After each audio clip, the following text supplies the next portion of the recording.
दादू राम सत्यराम। सभी जिज्ञासुओं को सादर सत्यराम। पहले मैं अपना परिचय देता हूँ। बाबा रामकरदास जी महाराज, ठिकाना मेवासा, चित्तौड़ जिले में गंभीरी डैम के पास में 5 किलोमीटर मेवासा है। वहाँ मेरा गुरुस्थान है। और जो मैं आपको बराबर आयुर्वेद को जो बता रहा हूँ, ज्ञान जो मेरे गुरुआ से जो मिला है वो आप तक पहुँचा रहा हूँ। ये सारा आयुर्वेद का ज्ञान मैंने मेवासा बाबा जी के शरण में ही लिया था। और बाबा जी रामकरदास जी महाराज को दादू संप्रदाय में बड़ा जी महाराज के नाम से जानते थे, और उसी नाम से आज लोग मेरे को पहचानते हैं, बना जी के नाम से। आयुर्वेद के अंदर आपने दवाइयाँ खूब देखी होगी, दवाइयों की खूब वीडियो देखे होंगे, और काफ़ी लोग दवाइयों की जो वीडियो डालते हैं। आज मैं आपको यूट्यूब के माध्यम से आयुर्वेद के जो गहरा सूत्र हैं बीमारी का, बीमारी होती कैसे हैं और क्यों होती हैं, उसके बारे में आपको जानकारी दे रहा हूँ। जो मेरे गुरुदेव से जो मेरे को ज्ञान मिला है वो ज्ञान मैं आपको यूट्यूब के माध्यम से पहुँचा रहा हूँ। तो अपना शरीर जो 5 तत्व 25 प्रकृति का है, इसी शरीर के अंदर 16 वेग होते हैं, और वेगों को रोकने से ही बीमारी होती है। 16 वेग, मल वेग, मूत्र वेग, छेंक वेग, डकार वेग, श्रमजनित वेग, भूख वेग, निद्रा वेग, काशी वेग, इस प्रकार 16 वेग होते हैं। आज मैं आपको 4 वेगों की जानकारी दूंगा। सबसे पहले मैं लेता हूँ मल वेग। हर वेग को रोकने से शरीर में रोग पैदा होता है। आप मल वेग को रोकोगे, आगे पाइल्स होंगी। पाइल्स 90% मलवेग को रोकने से होते हैं। जब अपन मलवेग को रोकते हैं, अपने हाथों में मल चिपक जाता है, कब्ज बढ़ जाती है, और वो धीरे धीरे पाइल्स हो जाते हैं, बवासीर हो जाते हैं। आपको अवगत करा दूं कि आयुर्वेद के अंदर कोई भी हो, आयुर्वेद कभी बीमारी का इलाज नहीं करता। आयुर्वेद कारण का इलाज करता है कि कारण क्या है बीमारी होने का, और जिसने कारण पहचान लिया, कारण को जान गया, तो यह मानो वो बीमारी खत्म होना सहज की बात है।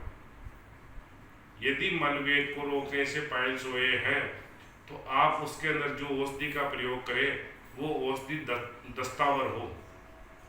दस्तावर का मतलब है पेट साफ करने वाली औषधि हो। जैसे इंद्रायण है, चाहे मीठी इंद्रायण हो चाहे कड़वी इंद्रायण हो, पेट को साफ करती है, दस्तावर है। यदि अपन दस्तावर कोई भी औषधि लेते हैं, अपना पेट साफ हो जाता है, कब्ज अपने खुल जाती है, तो अपने पाइल्स स्वतः ही मिट जाएंगे, पाइल्स अपने आप मिट जाएंगे। और आयुर्वेद के अंदर 70% ऐसी औषधियाँ हैं जिनमें कोई परहेज नहीं होता।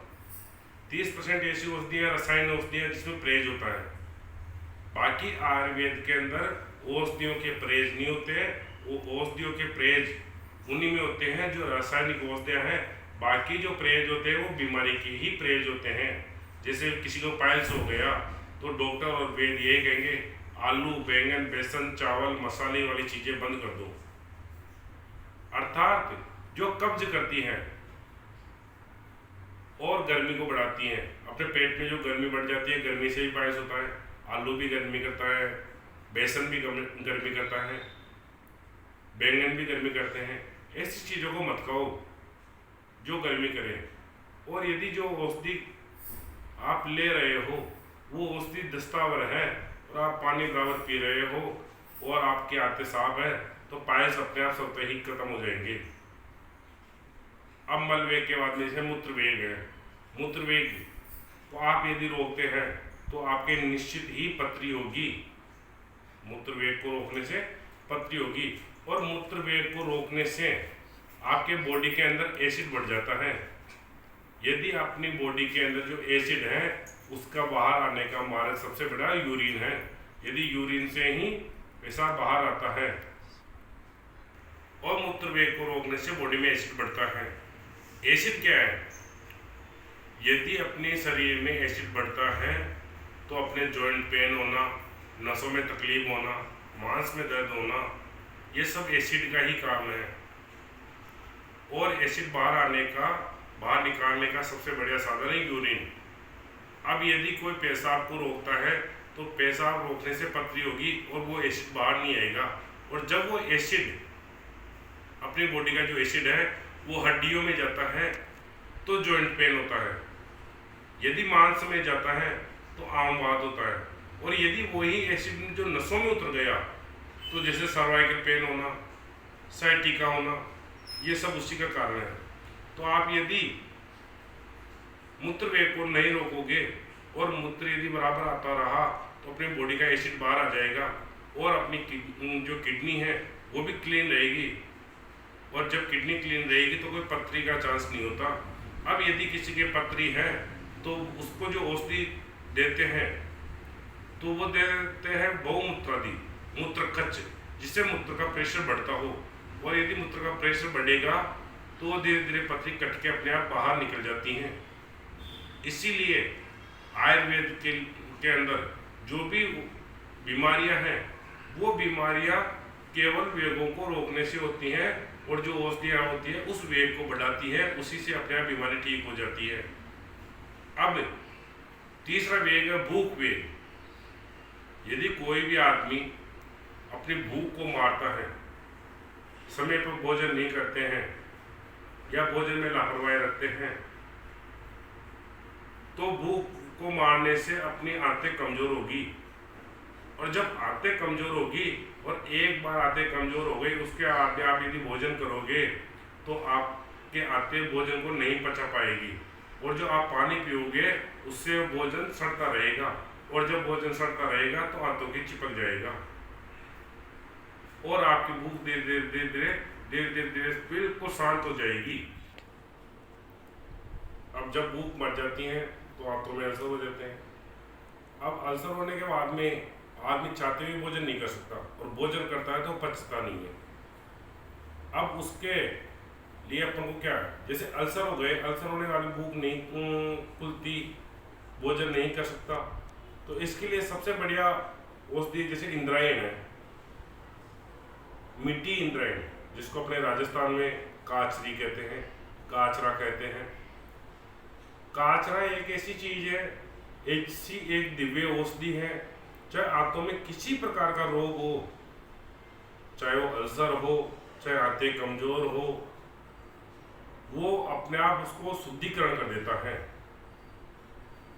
और यदि सीजन के समय में, अभी सीजन है, भादवा सोज में सीजन रहता है इसका, आप उसकी सब्जी खूब काम में ले सकते हैं। और यदि ऐसा सीजन नहीं है तो सूखी काचरी का चूर्ण भी आप इसमें काम में ले सकते हैं। और धीरे धीरे अपनी भूख अपने आप वापस बढ़ जाती है। और भूख बढ़ने के बाद में आदमी अपने आप उसका ध्यान रखे, जब भी भूख लगे, जब भोजन करे, भूख को नहीं मारे। अब आगे तृष्णा वेग। तृष्णा वेग का मतलब प्यास। आपको पता है शरीर में अपने पानी की प्रचुर मात्रा होती है और पानी की प्रचुर मात्रा में आवश्यकता भी होती है। यदि आदमी भूखा रह सकता है पर प्यासा नहीं रह सकता। भूख आदमी को इतना परेशान नहीं करती जितना प्यास परेशान करती है। और यदि प्यास को यदि कोई आदमी मारता है तो उसके सबसे पहले रोग होगा गले का। गले में रूखापन होना, गले में सूखापन होना, गले के अंदर आवाज खराब होना, गले में खिंचाव होना और टॉन्सिल का बढ़ना। इसी के साथ साथ पेट की गर्मी बढ़ना। और पेट की गर्मी जब सिर में चढ़ जाती है तो सिर का दर्द करना, सिर का भारीपन होना, ये सब प्यास वेग के लक्षण हैं। और प्यास वेग के लिए आदमी को समय पे पानी पीना, कम से कम एक स्वस्थ आदमी को 4 से 5 लीटर पानी की आवश्यकता होती है। यदि वो 4 से 5 लीटर पानी पी रहा है तो वो बिल्कुल स्वस्थ है। क्योंकि अभी मैंने बताया था आपके मूत्र वेग के लिए, यदि आप प्यास वेग को नहीं मारोगे और पानी आप ज़्यादा पियोगे तो आपको यूरिन भी ज़्यादा आएगा। और यूरिन ज़्यादा आएगा तो बॉडी का एसिड बाहर आ जाएगा, पथरी भी नहीं होगी। और प्यास वेग को आप मारोगे तो गला का खराब होना, भोजन का नहीं पचना, कंटी अटकारे आना, पेट में गर्मी होना, ये सब प्यास वेग के लक्षण है। अब यदि प्यास वेग से ये रोग पैदा होते हैं तो आपको चाहिए शीत प्रकृति की औषधि, जैसे सहतूत है, सहतूत शीत प्रकृति के होते हैं। गूलर है, अति शीत प्रकृति का होता है।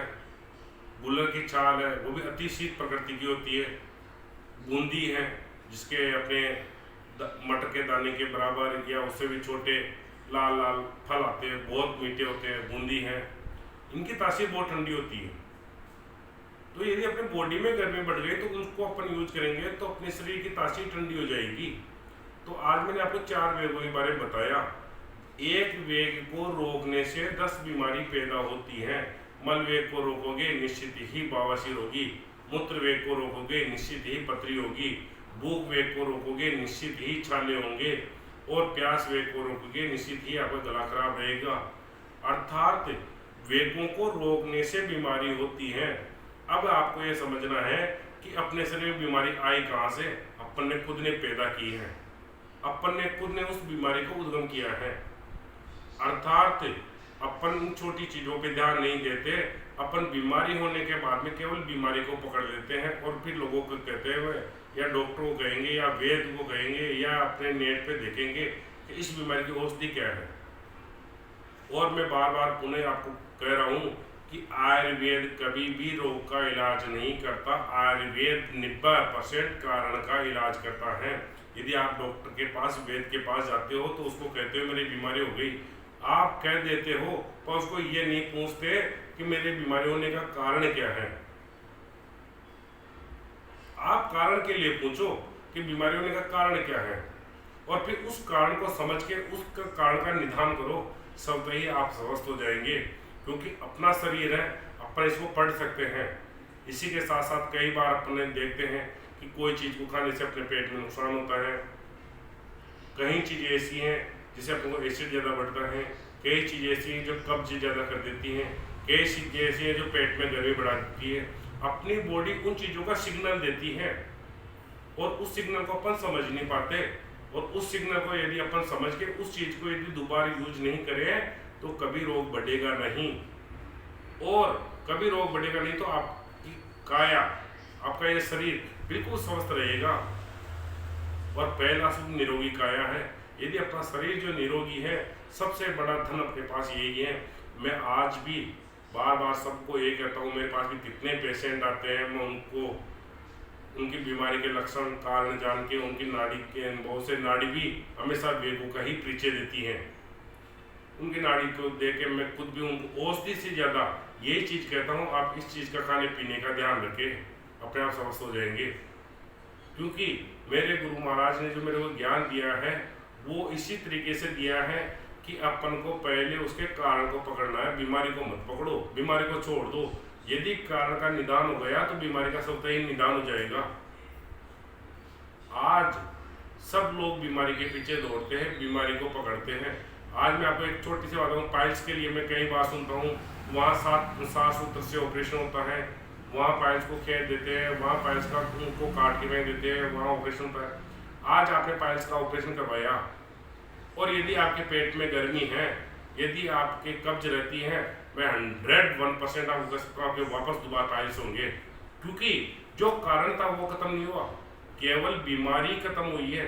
जिस प्रकार पेट की टहनी को आपने काटा है, पेट की जड़ तक नहीं पहुंचे। यदि जड़ तक पहुंचते हैं तो टहनी काटने की जरूरत नहीं है। अर्थात आपको कारण का इलाज करना है, न कि बीमारी का इलाज करना, न कि बीमारी का इलाज करवाना, और न कि किसी को बीमारी बताना। यदि आप किसी डॉक्टर के पास, वैद्य के पास जाते हो तो बीमारी का कारण पूछो उसको कि मेरे ये तकलीफ हुई, इसका कारण क्या है।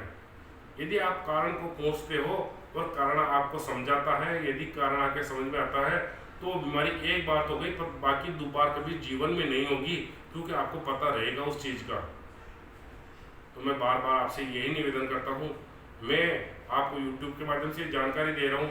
मैं कभी भी ये नहीं कहता आप लाइक करो, शेयर करो, इसको सब्सक्राइब करो, मत करो, आप कुछ भी मत करो। केवल आप इसको सुन के, इस जानकारी को अपने जीवन में उतार के अपने शरीर को स्वस्थ रखो। सबसे बड़ा ये धन है। और जो बाबा रामकरदास जी महाराज ठिकाना मेवासा, उन्होंने जो मेरे पर कृपा की है, मैं चाहता हूँ कि मेरे गुरुदेव की कृपा सब पे बनी रहे और सब स्वस्थ रहे। दादू राम सत्य राम।